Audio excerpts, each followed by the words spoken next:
Hello, everybody. It's Mr. Sorio, English teacher from Guinea. So thank you very much for the time that you are spending right now with us learning English and German. Okay.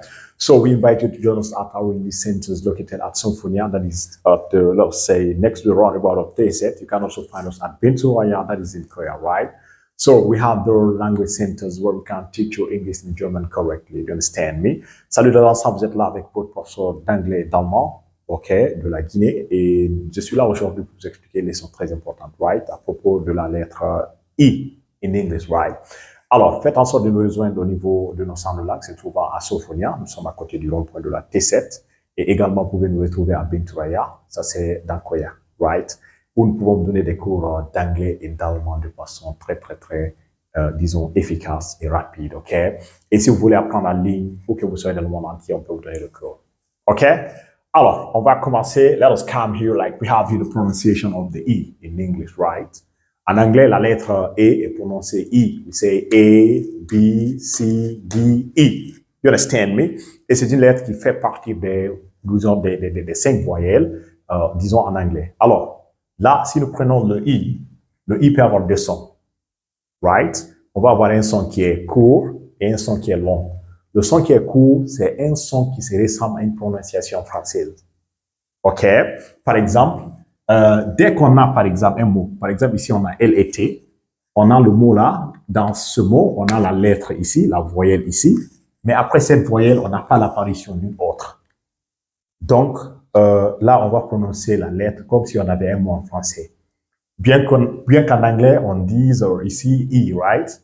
Mais là, puisqu'il n'y a pas eu l'apparition d'une autre voyelle, on va prononcer cela E. Like we say let. Let, ça veut dire laisser ou bien permettre. OK? Après cela, nous avons B et D. On va dire quoi? On va dire bed. Et pourquoi on dit bed? C'est parce qu'après cette voyelle, il n'y a pas eu l'apparition d'une autre. Donc, on prononce la voyelle comme si on avait un mot en français. So we say bed. Ce qui veut dire le lit. OK? Après cela, nous avons tell. Tell. Tell, ça veut dire dire. OK, we say tell. On ne dit pas till, but we say tell. OK? Après cela, nous avons P et T. P et T, on va dire pet. Pet, ça veut dire animal de compagnie. Do you have a pet? Yeah, I don't have any pet. OK. Very nice. And then we have mess. Mess, ça veut dire le désordre. Et là, on dit mess, on ne dit pas miss. C'est parce qu'après cette voyelle, on n'a pas l'apparition d'une autre. Bon, il y a des exceptions, mais les exceptions ne sont pas trop là. OK? Alors, si vous apprenez de la manière dont je vous oriente, forcément, vous allez comprendre assez les choses, right? Après cela, nous avons le deuxième son. Le deuxième son, c'est son son en anglais. Et c'est ce son qu'on va appeler le son qui est long. Par exemple, ici, on va dire ici delete. Et pourquoi on dit delete? C'est parce qu'après cette voyelle, il y a eu l'apparition d'une autre. C'est que le E là a poussé le premier E à être lu comme I. Et le dernier E a poussé l'avant-dernier E à être lu comme I. So we say delete. Don't delete the message. Ne supprimez pas le message, OK? And then we have, let us say, T.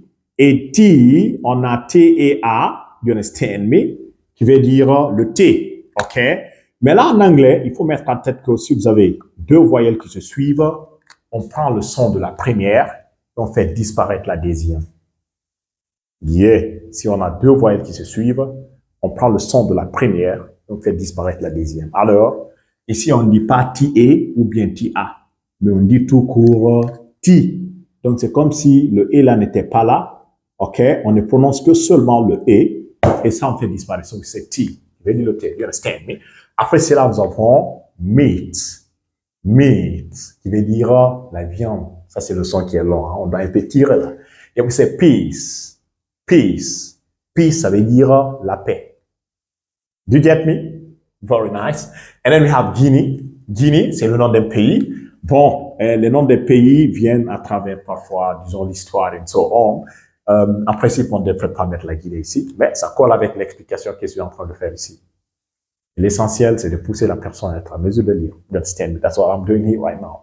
This is, of course, you know. So we say Guinea. So we don't say Guinea, right? On ne dit pas Guinea parce qu'il y a des gens qui disent Guinée ou bien Guinée. We say Guinea. Donc, on lit cette voyelle et l'autre là, on la fait disparaître. OK? So we don't say Guinée. On ne dit pas Guinée, OK? Alors, si vous avez compris ces différents sons, les 2 sons là, c'est que où on prononce la voyelle E, comme si on avait un mot en français, et où on la prononce I. Ça, c'est son son maintenant en anglais. Je voudrais assez que vous lisiez ces textes-là pour nous. Exercise, read this text below. Read this text below. Read this text below. OK? Qui veut dire, lisez le texte ci-dessous. OK? Alors, si une personne vous demandait, comment est-ce qu'on va lire le M et N là? Est-ce que le E là sera lu comme E ou bien comme I? Alors, selon l'explication, vous allez lire ce petit texte-là pour nous. Après cela, nous allons prendre un autre mot. Prenons ici, on va prendre ici ça là. Selon vous, le E là va être lu comme E, comment? E en français, ou bien son son en anglais qui est I. Là aussi, toujours, on vous laisse avec cela.